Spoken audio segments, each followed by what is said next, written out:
നോക്കൂ നിങ്ങൾ, നബിക്ക് സിഹിർ പറ്റി തോന്നലുണ്ടായി എന്ന് പറയുന്നത് ബുദ്ധിക്ക് നിരക്കാത്തതല്ലോ. എന്താ കാരണം? ഖുർആൻ നേരത്തെ ചൊല്ലിത്തന്നു മൂസാ നബി അലൈഹി സ്വലാമിന് തോന്നലുണ്ടായി എന്ന്, പേടിച്ചു എന്ന്. അതുപോലെ മറ്റൊരു പ്രവാചകനും തോന്നലുണ്ടായി എത്ര പറഞ്ഞു? അദ്ദേഹത്തിന് വേറൊന്നും ചെയ്തിട്ടില്ല. തോന്നലുണ്ടായി, താൻ ചെയ്ത കാര്യം ചെയ്തോ ചെയ്യാത്ത കാര്യം ചെയ്തില്ലേ എന്നൊരു തോന്നലുണ്ടായി. അത് മാനുഷികമാണ്. ഇദ്ദേഹം മനുഷ്യനാണ്, മലക്കല്ല. മറവി സംഭവിക്കാറുണ്ട്, എറിഞ്ഞ് മേല് തട്ടിയാൽ വേദനിക്കും. അതുപോലെ ഇദ്ദേഹത്തിന് ഇതുണ്ടായി, ഒരു കുഴപ്പമില്ല, സംഭവിക്കാവുന്നതാണ്, ഉണ്ടാവാം ബുദ്ധിപരമായി. പിന്നെ നോക്കാനുള്ള ഖുർആനെതിരാണോ ഒരു ഹദീസ് എന്നാ. ഖുർആനിൽ പറഞ്ഞതിനെതിരായിട്ടൊരു ഹദീസ് വന്ന് ഹദീസ് സ്വീകരിക്കേണ്ടതാണ്. ഖുർആനിൽ പറഞ്ഞില്ലേ, അവർ ആക്ഷേപം പറഞ്ഞില്ലേ നബിക്ക് സിഹിർ പറ്റിയിട്ടുണ്ട്. അതാ മുശ്രിക്കുകൾ പറഞ്ഞു നബിക്ക് സിഹിർ പറ്റിയിട്ടുണ്ട്, അങ്ങനത്തെ ഒരാളാണ്. പിന്നെ നമ്മൾ കുറെ കാലം കഴിഞ്ഞിട്ട് പറഞ്ഞു നബിക്ക് സിഹിർ പറ്റി എന്ന് പറഞ്ഞാൽ അത് യോജിച്ചു വരില്ലേ എന്നാണ്. ഒരു വ്യത്യാസം.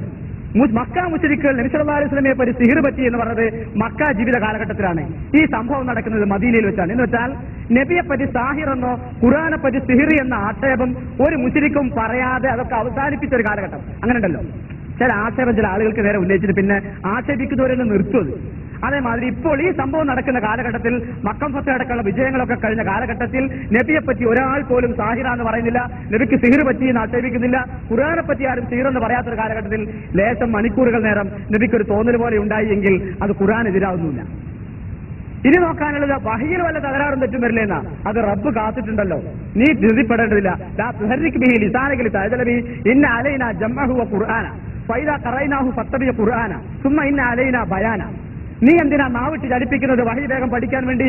ഇത് നിന്റെ മനസ്സിൽ ഒരുമിച്ച് കൂട്ടി തരിക എന്നതും ചൊല്ലി തരിക എന്നതും വിശദീകരിച്ച് തരിക എന്നതും എന്റെ ബാധ്യതയാണ്. വിശുദ്ധ ഖുർആൻ കേടുകൂടാതെ നബി സല്ലല്ലാഹു അലൈഹി വസല്ലം മനസ്സിൽ സ്വരൂപിക്കുന്നതും നബി ഇത് പഠിച്ച് പറഞ്ഞു കൊടുത്ത് പ്രചരിപ്പിക്കുകയും പഠിപ്പിക്കുകയും ചെയ്യാന്നുള്ളത് പടച്ചോൻ ഏറ്റെടുത്ത കാര്യമാണ്. അതിന് തെറ്റുപറ്റില്ല. വല്ലാഹു യഅ്സിമുക്, അള്ളാഹു കാക്കും. അതുകൊണ്ട് അവിടെ തെറ്റുപറ്റില്ല.